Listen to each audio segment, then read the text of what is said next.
बिस्मिल्लाहिर्रहमानिर्रहीम। नाज़रीन, आज मैं जो बात करूँगा ना वो करूँगा इंडस वैली सिविलाइजेशन की एग्रीकल्चर। ये भी इसका एक एट्रीब्यूट है। इससे पहले मैंने ट्रेड के बारे में बताया, इनकी टाउन प्लानिंग के बारे में बताया। आज मैं बात करूँगा इंडस वैली सिविलाइजेशन और हड़प्पन सिविलाइजेशन की एग्रीकल्चर कैसी थी दोस्तों।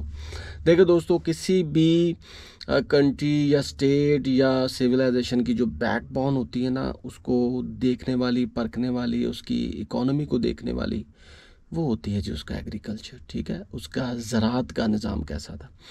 तो याद रखिए, ये जो इंडस वैली सिविलाइजेशन है ना और या हड़प्पन सिविलाइजेशन, ये हैवीली बेस करती थी एग्रीकल्चर पे।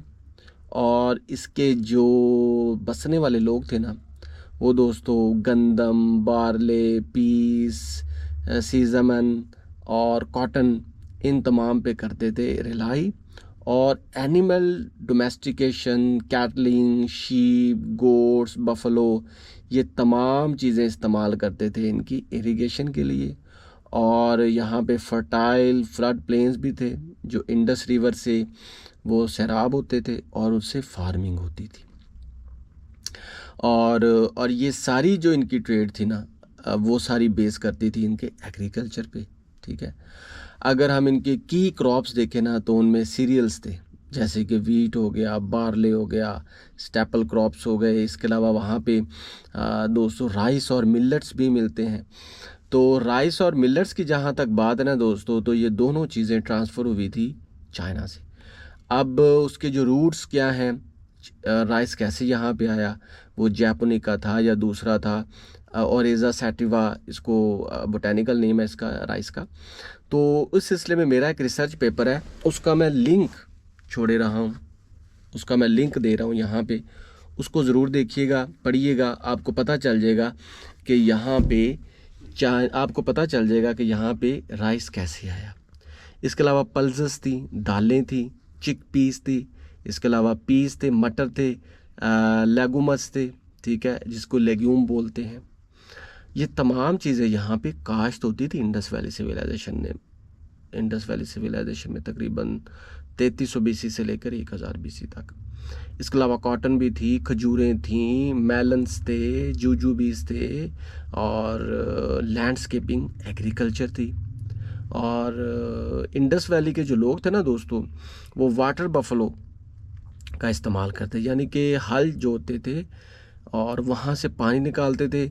और ये वही निज़ाम है जो तकरीबन ऑलमोस्ट पंजाब के मुख्तलिफ गांव देहात में प्रैक्टिस हो रहा है। इसके अलावा दोस्तों, जहाँ तक हम इनके इरिगेशन की बात करें तो फर्टाइल सॉइल्स थी, ठीक है, ज़रख़ेज़ ज़मीन थी, और सप्लीमेंट रेनफॉल्स भी होती थी। और वो इरिगेशन के लिए बहुत सारी टेक्निक्स इस्तेमाल करते थे। और खेतों को सही करने के लिए, खेतों में हल जोतने के लिए उन्होंने जानवरों का इस्तेमाल किया हुआ था। और उन्होंने the use of ploughs for tilling the land, यानी कि ज़मीन को जिस तरह वो नहीं करते भैंसों के या बैलों के पीछे वो बांध के और उसको टिल करते हैं, उसको सुधारते हैं। तो ये सारी चीज़ें हमें कालीबंगन से पता चलती हैं। ये एक आर्कियोलॉजिकल साइट्स थी। इसके अलावा वहाँ पे रबी कल्टीवेशन होती थी, ठीक है, रबी कल्टीवेशन, और वहाँ पे बीजों को बोया जाता था।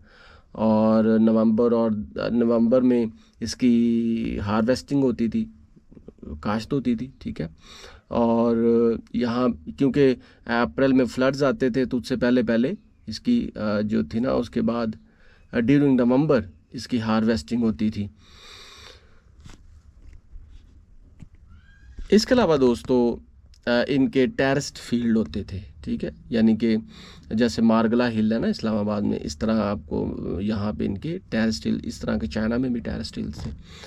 राइस फील्ड्स थे, मोहनजोदारो, और इसके अलावा दूसरे जो इंडस रिवर्स के बड़े बड़े शहर हैं, वहाँ पे मैं राइस की काश्त का पता चला है, जो कि खरीफ की फसल थी।